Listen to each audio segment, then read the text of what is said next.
real you. প্রিয় listeners, আসসালামু আলাইকুম। দেশ ও দেশের বাইরে যে যেখান থেকে আফনান দ্য হরর ওয়ার্ল্ডের আজকের 115তম এপিসোডের সাথে যুক্ত হচ্ছেন বা পরবর্তীতে হবেন, সকলকে জানাচ্ছি শুভেচ্ছা ও ভালোবাসা।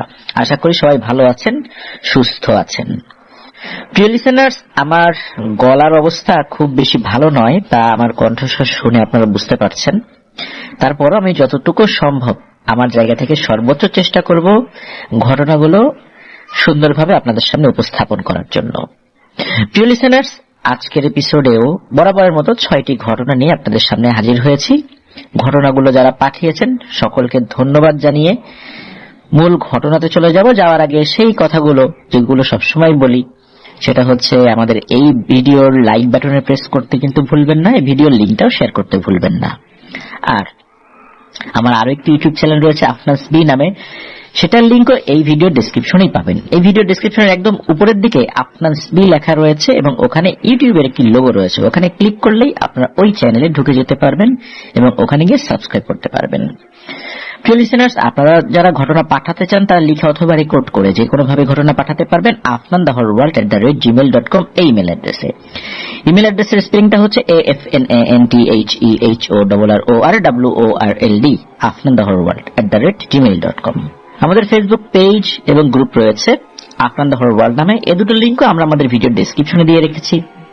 সেখানে গিয়ে আপনারা আমাদের পরিবারের সদস্য হয়ে আমাদের ফেসবুক পেজে আপনাদের মূল্যবান মতামত কমেন্ট করে জানাতে পারেন। আর ফেসবুক পেজেও কমেন্ট করার সাথে সাথে ফেসবুক গ্রুপ আপনারা পোস্টও করতে পারবেন আর কমেন্টও করতেই পারবেন।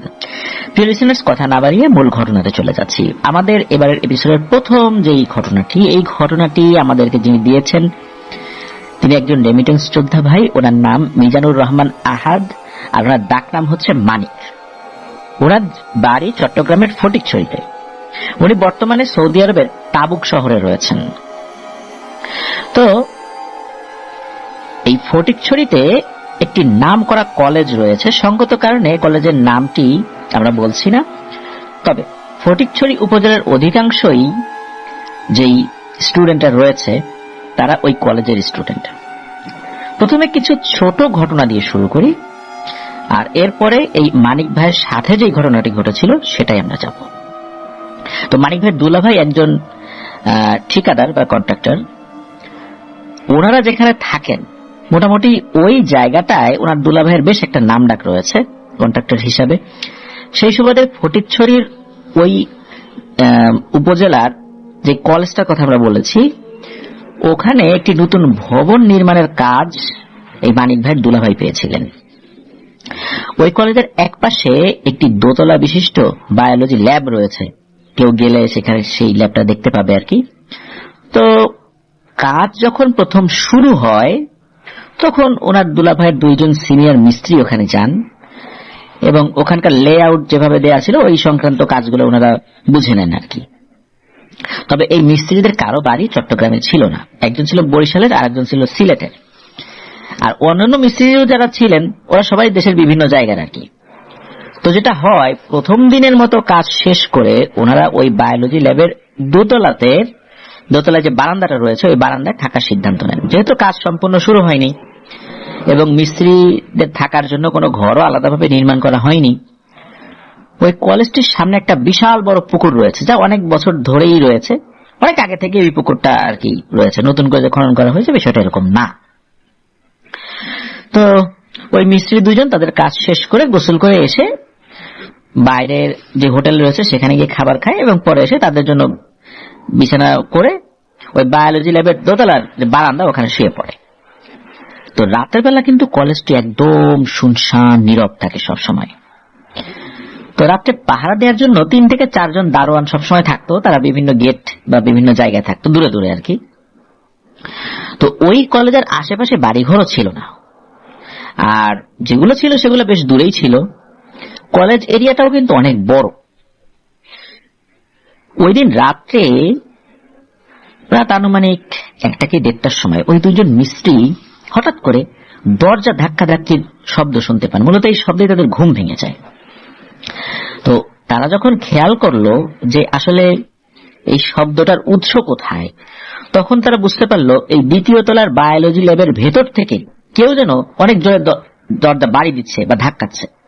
ওনারা চিন্তা করেছেন কেউ ভেতরে আটকা পড়লো কিনা, কিন্তু এটা তো অসম্ভব ছিল। এত রাত্রে বায়োলজি ল্যাবের ভেতরে কেই বা থাকবে, আর দরজাটাও বাইরে থেকে তালাবদ্ধ। তারা কি করেছে, একটু একটু করে সামনের দিকে এগিয়ে যাওয়া শুরু করেছে সাহস করে।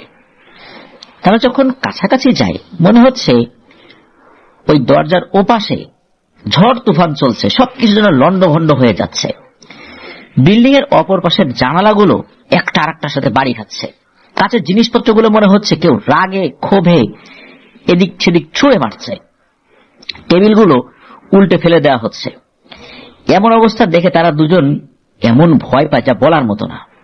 তখন তারা ওই জায়গা ছেড়ে কলেজের মেইন ভবনের বারান্দায় গিয়ে আশ্রয় নেয় এবং ওই রাতটা কোনো মতে পার করে। পরের দিন তাদের যে কাজগুলো ছিল তারা তাদের মধ্যে করে কাজ শেষ করে। তবে রাতের বেলা এই যে ঘটনাটা ঘটেছে এই বিষয়টা ওনারা ওইভাবে কাউকে বলেন না। তো পরের দিন তাদের কাজ শেষে তারা দুজন সিদ্ধান্ত নেন যে আজ রাতে তারা ওই ভবনের বারান্দায় থাকবে না। যেহেতু গতকাল রাতে একটা ঘটনা ঘটেছে, তাই তারা কলেজের মেইন ভবনে ঘুমানোর সিদ্ধান্ত নেয় এবং তাদের মতো করে বিছানা করে শুয়েও পড়ে। সেদিনও রাত 1টা কি 1:30 আনুমানিক আর কি, এমন সময় একজনের ঘুম ভেঙে যায়। উনি উঠে বসেন। তো বসে উনি দেখতে পান একটু দূরেই ক্লাসরুমের দরজার সামনে একটি কালো লম্বা ছায়ার মতো অবয়ব দাঁড়িয়ে আছে। মানুষের ছায়ার মতো অবয়ব, এটা স্পষ্ট দেখা গেলেও কিন্তু সেই অবয়বের মুখ বা শরীরের কোনো অঙ্গ দেখা যাচ্ছিল না। এটা দেখে তো উনি খুব ভয় পেয়েছেন এবং পাশের অন্যজনকেও উনি ডেকে তুলেছেন। পাশের জন যখন ওঠেন তখন তারা দুজনেই কিন্তু ওই কালো অবয়বটা দেখতে পান, আর দুজনেই শুনতে পান যে ওই ক্লাসরুমের সামনে যে বারান্দায় তারা শুয়েছিল ওই ক্লাসরুমের ভেতর থেকে শত শত মানুষের কথার আওয়াজ আসছে। যেমনটা সচরাচর আমরা বাজারে গেলে শুনি শত শত মানুষের কথার আওয়াজ, কিন্তু সেই আওয়াজগুলো কিন্তু অস্পষ্ট থাকে, কে কি কথা বলছে বোঝা যায় না, কিন্তু একসাথে শত শত মানুষ কথা বলছে এতটুকু বোঝা যায়। ওনারাও এমন ধরনের আওয়াজ শুনতে পান। তো ওনারা তো ভয়ে যে যার মতো দোয়া কালাম পড়তে থাকেন। ওনারা নিচের দিকেও নামতে পারছিলেন না ভয়ে, যেহেতু নিচে নামতে হলে সিঁড়ি দিয়েই নামতে হবে, আর সিঁড়ির কাছে যেতে হলে ওই ক্লাসরুমের দরজার সামনে দিয়েই যেতে হবে যেখানে ওই কালো অবয়বটি দাঁড়িয়েছিল। ওনারা দুজনেই ভয়ে ভয়ে যতটুকু দোয়া কালাম জানতেন পড়া শুরু করলেন। এভাবে অনেকক্ষণ চলতে থাকে। হঠাৎই চারপাশ একদম নীরব শান্ত হয়ে যায়। ক্লাসরুমের ভিতর থেকেও সব ধরনের আওয়াজ বন্ধ হয়ে একদম সবকিছু স্বাভাবিক হয়ে যায়। ওই রাত্রে ওনারা একরকম ঘুমান নাই বললেই চলে, তবে ওই রাত্রে আর কোনো সমস্যা হয়নি, জাস্ট এতটুকুই আর কি। এই ঘটনা পরের দিন দারোয়ানদেরকে বলা হলে দারোয়ানরা বলেন যে এই কলেজে বেশ কিছু জিনের আনাগোনা আছে, কিন্তু তারা কখনো কারো ক্ষতি করে না। হয়তো আপনারা এমন জায়গায় ঘুমিয়েছিলেন যেখানে হয়তো তাদের চলাচলের রাস্তা ছিল, তাই হয়তো আপনাদেরকে তারা ভয় দেখিয়ে রাস্তা থেকে সরে যেতে বলেছে, কিন্তু আমরা টুকটাক কিছু আলামত পেলেও আমরা কখনো ক্ষতিগ্রস্ত হইনি ওদের দ্বারা। ডিউটি তো করছি অনেক দিনই, তো এইভাবে আর কি বলেন আর কি ওই দারোয়ানরা তাদের দুজনকে। তো ওরা দুজন অবশ্য ওই দিনের পর থেকে ওখানে থাকেন নাই, কারণ এই মানিক ভাইয়ের দুলা ভাইয়ের অন্যান্য যে সাইটগুলোতে যে শ্রমিকরা থাকতো আর কি, তো তাদের জন্য কিন্তু আলাদা ঘর তৈরি করা হয়েছিল, টেম্পোরারি ঘর। ওনারা দুইজন কিন্তু কাজ শেষে ওইখানে গিয়ে ঘুমাতেন। তারপর কয়েকটা মাস কেটে যায়, কাজও ভালোভাবে শেষ হয়ে যায়। কলেজের একদম পেছনের দিকে মিস্ত্রিতে থাকার জন্য একটা ছোট রুম করা হয়, একটা রুম না মানে একটা ঘর তৈরি করা হয়, ওখানে দুটো রুম বা এরকম কিছু ছিল আর কি। তো ওখানে থাকার সময় কিন্তু ছোটখাটো ঘটনা সবার সাথেই ঘটতো, তবে অনেক বড় কিছু না আর কি। যেমন রাতে টিনের চালে অনেক বড় বড় ঢিল ছোড়া হতো, সকালে উঠে টিনের চালের দিকে তাকালে দেখা যেত সব ঠিকঠাক, নিচেও কোনো ঢিল পড়া নাই। আবার ঘরের চারপাশে কারো পায়ে হাঁটার আওয়াজ আসতো, কেউ যেন পায়চারি করছে পুরো ঘরের চারপাশে, এমনটা। আবার মাঝে মাঝে রুমের কারো নাম ধরে ডাক দিত কোনো মহিলা কণ্ঠে, অথচ ওই এলাকায় কিন্তু কোনো মহিলার সাথে তাদের পরিচয় হয় নাই যে তাদের নাম কেউ কোনো মহিলা জানবে। আর যখন ডাক দিত, ধরুন যে কারো নাম হচ্ছে আব্দুল্লাহ, এই আব্দুল্লাহ এই বলে হি হি হি করে হেসে দিত, মানে বোঝাই যেত যে এটা স্বাভাবিক কোনো ডাক নয়। আর মহিলা কণ্ঠস্বর হলেও কণ্ঠস্বরটা বেশ অদ্ভুত এবং নাকি নাকি ছিল আর কি। আর শব্দগুলো এমন ছিল যে দুজন মহিলা কণ্ঠে হাসাহাসি করছে, আবার একটু পরে শোনা যেত মহিলা না, পুরুষ কণ্ঠে এরা হাসাহাসি করছে। ডাক দিত মহিলা কণ্ঠে, হাসাহাসি করতো মহিলা কণ্ঠে, কিন্তু কিছুক্ষণ পরে আবার পুরুষ কণ্ঠে হাসাহাসি করত। আর মাঝে মাঝেই দরজা জানালায় ক্যাচ ক্যাচ আওয়াজ হতো, বড় বড় নখ দিয়ে আঁচড় কাটলে যেরকম শব্দ হয় না, ওই রকম শব্দ হতো। তো প্রতিদিনই এই ধরনের কোনো না কোনো ঘটনা ঘটত। আর এসব যে কোনো একজনের সাথে ঘটতো বিষয়টা এরকম নয়, ওই রুমে যারা থাকতো সবাই এটা শুনতে পেত। ওই রুমে প্রায় 8-9 জন থাকতো, সবাই কিন্তু এটা বুঝতে পারতো, শুনতেও পেত। তার মানে এই ঘটনার ভুক্তভোগী সবাই ছিলেন আর কি, ওই ঘরে যারা থাকতেন আর কি। তো এরকম যখন চলছিল, মিস্ত্রিরাও একটা পর্যায়ে চিন্তা করলো যে তারা আর কাজ করবে না, চলে যাবে। এখন দক্ষ মিস্ত্রি পাওয়া তো কষ্ট, এই জন্য মানিক ভাই দুলা ভাই উনি স্থানীয় মসজিদের একজন হুজুরকে ডেকে এনে ওই ঘরটা, মানে ওই কলেজের ওই পাশে যে ঘরটা টেম্পোরারি তৈরি করা হয়েছিল, ওই ঘরটা বন্ধ করে দেন, যাতে করে মিস্ত্রিদের আশেপাশে এই ধরনের যেই উপদ্রব শুরু হয়েছে এটা যেন বন্ধ হয়ে যায়। তো হুজুর বাসার আশেপাশে কিছু পেরেক গেড়ে দেন, উনি ওনার মতো রুকিয়া করে ঘর বন্ধ করে দেন। তারপর থেকে আস্তে আস্তে সবকিছু স্বাভাবিক হয়ে যায়, তেমন কোনো ঘটনা ঘটেনি। তো একটা বিষয় জানা যায়, সেটা হচ্ছে ওই মিস্ত্রিদের ঘরটা যেই জায়গাতে নির্মাণ করা হয়েছিল সাময়িক সময়ের জন্য, ওখানে বেশ কিছু আত্মহত্যার ঘটনাও ঘটেছিল বিভিন্ন সময়ে। তো উনি যখন, এই যে মানিক ভাই যখন স্কুলে পড়তেন ক্লাস 8-এ, তখন উনি নিজেও একটি ছেলের আত্মহত্যার কথা শুনে দেখতে গিয়েছিলেন ওই জায়গাটাতে। তো এবার মানিক ভাইয়ের সাথে ঘটে যাওয়া ঘটনায় আমরা আসি। তো শুরুর দিকে তো আসলে অনেক লোক কলেজে পদায়ন করা হয়নি, আস্তে আস্তে অনেক লোক আসে, বিভিন্ন কর্মচারী, দারোয়ান, এনাদেরকে নিয়োগ করা হয়। তো আস্তে আস্তে অনেক লোকেরই আনাগোনা সেখানে শুরু হয় আর কি। কিন্তু ওই যে কাজ তো একটা দীর্ঘমেয়াদী কাজ ছিল, 8-9 জনের পরেও আরো অনেক লোক আসছিল। এখন সমস্যা হলো কি, যে এদের প্রতিদিনের যে মজুরি, এই মজুরি দেওয়াটা একটু টাফ হয়ে যেত। আর মানিক ভাইয়ের আব্বা ওই সময় উনি অবসরেই ছিলেন আর কি, যার কারণে যখন দেখলেন যে মেয়ের জামাই একা একা পেরে ওঠে না, অনেক কষ্ট হয়ে যায় সব দিকে, কারণ অনেকগুলো সাইট রয়েছে, তখন উনি, মানে মানিক ভাইয়ের আব্বা, উনি তার মেয়ের জামাইকে সহযোগিতা করার জন্য উনি বললেন যে ঠিক আছে, আমি এই মিস্ত্রিদের বিষয়টা দেখছি। এখন প্রতিদিন আসা যাওয়া, বিভিন্ন বিষয় দেখাশোনা করার জন্য ওনারও কষ্ট হয়ে যেত, যার কারণে এই যে ঘরটা তৈরি করা হয়েছিল, ওই ঘরেরই আলাদা একটা রুমে মানিক ভাইয়ের আব্বু থাকা শুরু করেন, কারণ প্রতিদিন আসা যাওয়া কিন্তু বেশ কষ্টই। আর ওই কলেজ থেকে এই মানিক ভাইয়ের আপুর বাসা প্রায় 1 কিলোমিটার দূরে ছিল। মানিক ভাই তখন ওনার আপুর বাসায় থেকে লেখাপড়া করতেন। তো একদিন হয় কি, ওনার আপু বাসায় ভালো কিছু রান্না করেছেন, তখন আপু মানিক ভাইকে বলেছেন যে মানিক, যা তো আব্বুর জন্য একটু তরকারি দিয়ে আয়, কলেজের যেই ঘরটাতে আব্বু আছে আর কি। তখন কিন্তু রাত 9টা বাজে, খুব বেশি রাত না কিন্তু, আর এগুলো খুব বেশি দিন আগের কথাও না। তো উনিও যথারীতি ওনার আব্বুর জন্য তরকারি নিয়ে ওনার সাইকেলটা নিয়ে বেরিয়ে পড়েছেন। 10 মিনিটের মধ্যেই কলেজ গেটের সামনে চলেও এসেছেন। দারোয়ানও ওনাকে চিনতে পারেন এবং গেটও খুলে দেন।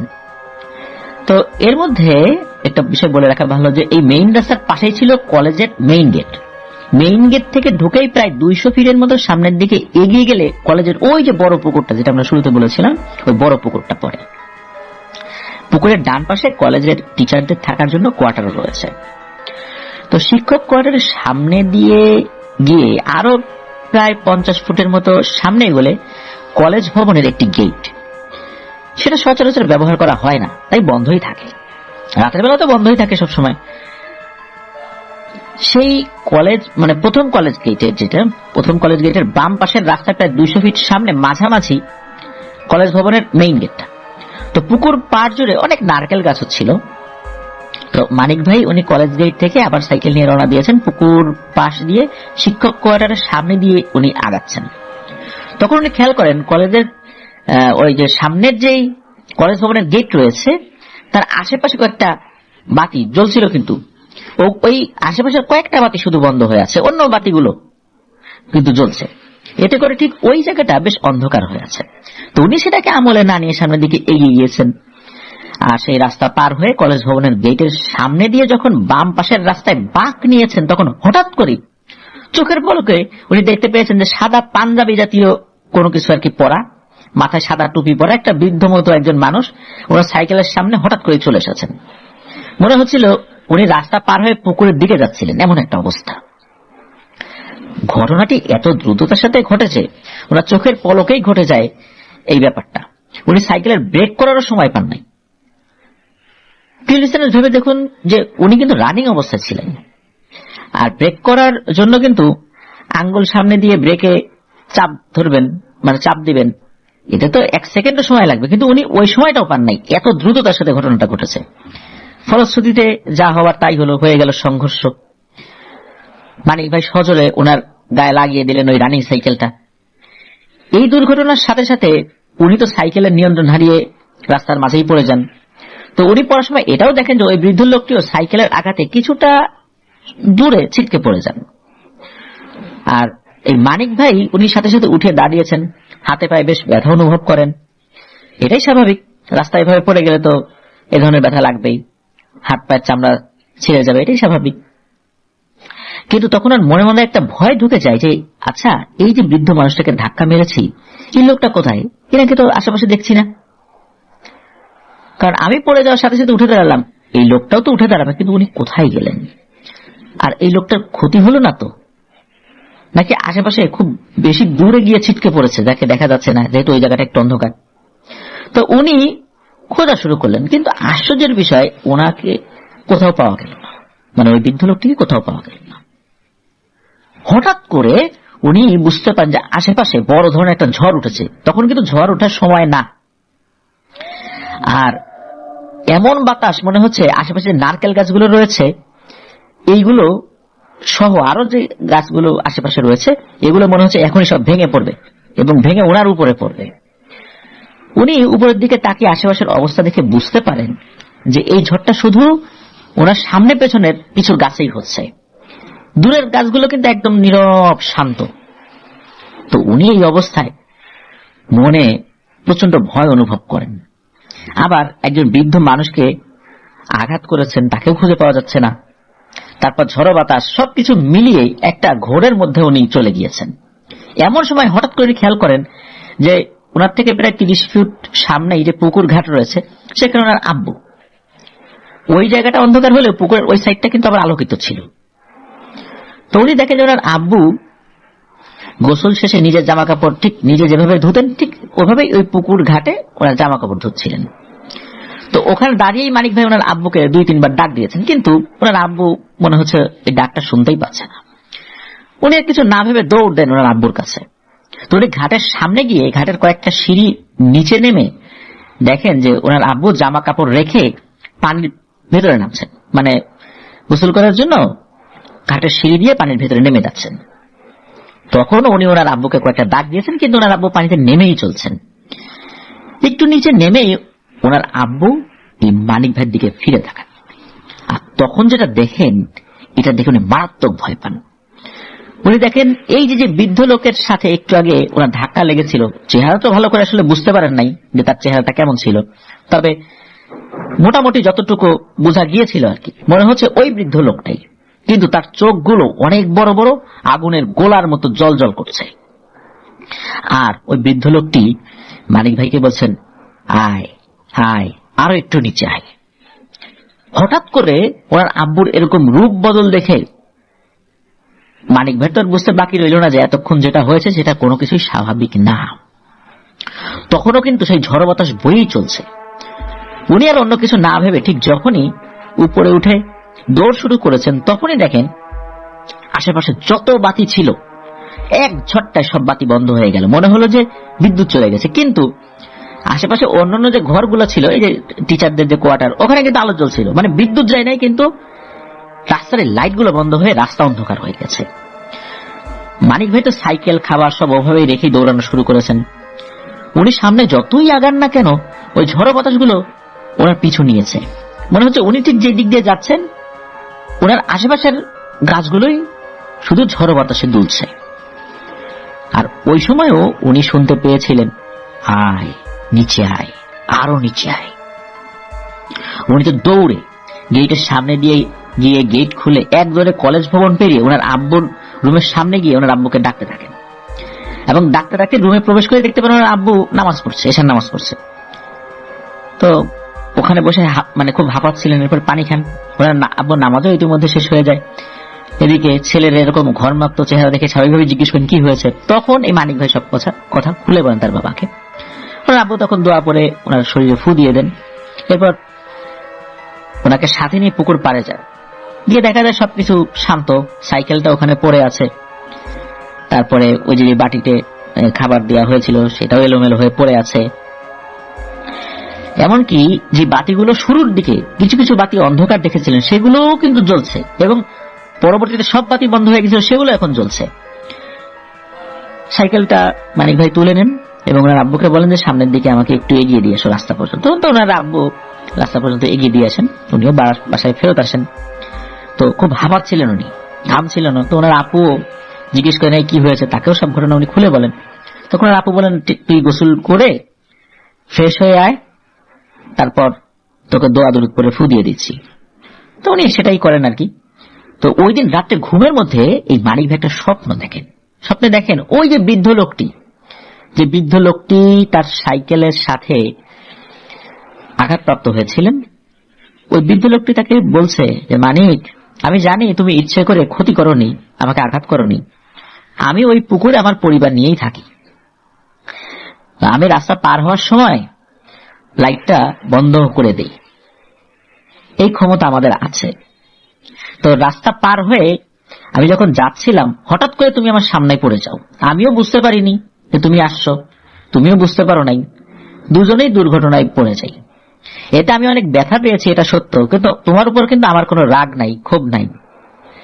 কিন্তু ব্যাপারটা হলো কি, আমার যে ছেলে তোমার উপর খুব রেগে যায় যে এই ছেলেটা এত জোরে সাইকেল চালাচ্ছিল কেন, আর স্বাভাবিকভাবেই বাবার শরীরে আঘাত লেগেছে, কোনো যুক্তি তর্ক তার সামনে চলবে না, তোমার উপর খুব রেগে যায়। আমি বারবার বারণ করেছিলাম যে ছেলেটার কিছু করিস না, কিন্তু সে তোমার ক্ষতি করার জন্য এতটাই রেগেছিল যে তোমার বাবার স্রোতে তোমাকে দেখাতে আর ডাকতে থাকে পুকুরের দিকে। তুমি পুকুরের পানি যদি স্পর্শ করতা তাহলে কিন্তু তোমার বড় ধরনের ক্ষতি হয়ে যেত। যাক, আল্লাহর রহমতে তুমি পুকুরের পানি স্পর্শ করনি, আর তোমার কোনো চিন্তা নাই, আমি আমার ছেলেকে ভালো করে না করে দিয়েছি, পরবর্তীতে তোমার জন্য কোনো ক্ষতি না করে, আর আমি তো করবোই না, আমি তোমাকে ক্ষমা করে দিয়েছি। আর সাইকেল চালানোর সময়, বিশেষ করে রাতের বেলা সাইকেল চালানোর সময় খুব সাবধানে সাইকেল চালিও। আর তুমি কিন্তু কখনোই দিনের বেলাতে ওই পুকুরে গোসল করতে নেবো না। আমার ছেলে যেহেতু থাকে, ওকে বারবার আমি বলেছি তোমার ক্ষতি না করতে, কিন্তু আমার ছেলে বলেছে যদি পুকুরে নামে তাহলে কিন্তু আমি ক্ষতি করব, কিন্তু অন্য কোনো জায়গায় আমি ওর কোনো ক্ষতি করব না, এই জন্য তুমি কখনো পুকুরে নেমো না। তো এরপরে ওই লোকটি অদৃশ্য হয়ে যায়, ওনার ঘুমও ভেঙে যায়। তো ঘুম ভাঙার পর এই মানিক ভাই উনি অনুভব করেন যে ওনার রুমের মধ্যে খুব সুন্দর সুগন্ধি, এই ধরনের সুগন্ধি উনি আগে কখনো পান নাই। এরপর উনি আবারও ঘুমিয়ে পড়েন। অনেকবার ওই কলেজে উনি গিয়েছেন, কিন্তু কখনো ওই পুকুরে হাত পা ধোয়ার জন্য নামেন নাই, গোসল তো করেনি নাই। আর ওই ঘটনার পর ওনার কিন্তু জ্বরও আসে নাই, শরীরও খারাপ হয় নাই, আল্লাহর রহমতে এই ধরনের কোনো সমস্যা হয় নাই। তো এটি ছিল ঘটনা। ধন্যবাদ মিজানুর রহমান আহাদ মানিক ভাইকে। আশা করছি আপনার কাছ থেকে আরো ঘটনা ইনশাল্লাহ আমরা পাবো। প্রিয় লিসেনার্স, আমরা এখন চলে যাব আমাদের এবারের 115 নম্বর এপিসোডের পরবর্তী আরো একটি নতুন ঘটনায়। চলুন।